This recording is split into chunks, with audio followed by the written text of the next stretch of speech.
AITAH for shutting down my disabled friend's proposal to my niece. I have a friend, male 29, who is with limited mobility where he always uses canes or a scooter to move around.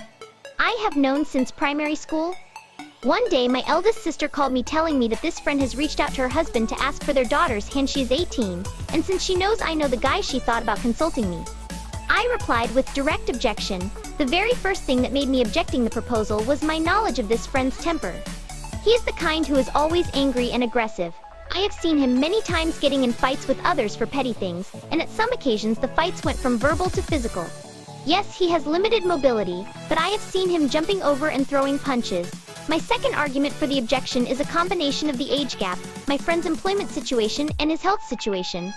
I know my niece very well, and she is kind of a naive. I do not know what he has told her to convince her about the proposal. With all my due respect to the guy, but to be honest, I could not understand what a very young girl would like about a man who is 11 years older than her, who does not have a stable job and struggling financially, who is not attractive at all, and in a health condition that is requiring constant care. I could not fathom picturing my very young niece caring for a disabled broke man and being victim to his bad temper, instead of enjoying her life with a caring one. So I told my sister to reject the guy's proposal, explaining her my arguments, and that what happened.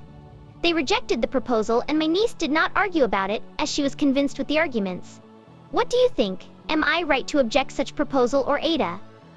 I see in a lot of comments people are questioning my relationship with the guy, and how I call him a friend, and also why I am having an opinion in my niece's personal life. I am originally from Tunisia, and it is where I lived most of my life. The guy mentioned in the story used to be a friend of mine when we were younger through primary and high school. But no more, we can meet now and do not even say hi to each other. I use the term friend as that what he used to be, and in our Tunisian dialect the term might be used to describe anyone who used to be in your circle in the past, just a designation to position where others are to you, either friends, family, acquaintances, or strangers, no matter your current relationship with them. I believe the idea slipped from my mind writing this post in English, my bad. As for my niece, it is her total legal right to marry whomever she chooses, and nobody can force her to approve or disapprove of anyone. Also, she could be dating to some extent, of course not living under the same room, as that is not even legal. But she could be going out on dates and talking freely with any guy she likes, and I guess that's how her relationship with the disabled guy was. As I said, in Tunisia, no one can force an opinion when it comes to one's choice of who he or she wants to get married to. The law is strict about this, and you will get in big troubles if you coerce your daughter's son to either get married or stop him from getting married. But it is a common practice that when someone is dating, and especially thinking about getting married, to make their due diligence.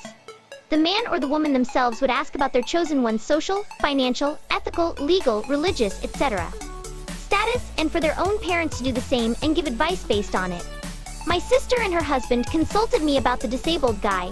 I gave my honest opinion, and they reported it to their daughter, and she was convinced that it is best to not approve of the guy for the reasons I mentioned. If my niece has chosen to marry this man despite my opinion and her parents' opinion, we could not stop her, and we would be in trouble if we tried to stop her by force. Too many in the comments asked what about the guy being disabled has anything to do with story. In my whole circle of people I got to know closely, I only knew two persons who are disabled, this guy and another one.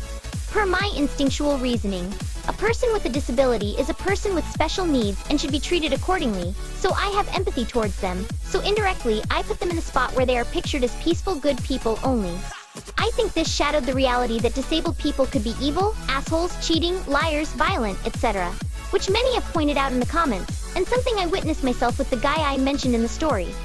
So, I guess, while writing this post, unconsciously I might thought I was treating this guy badly just because he is disabled, and I am an asshole because of that, while on the ground this attribute of him has nothing to do with the reasons my niece should be aware of to consider his proposal of getting married.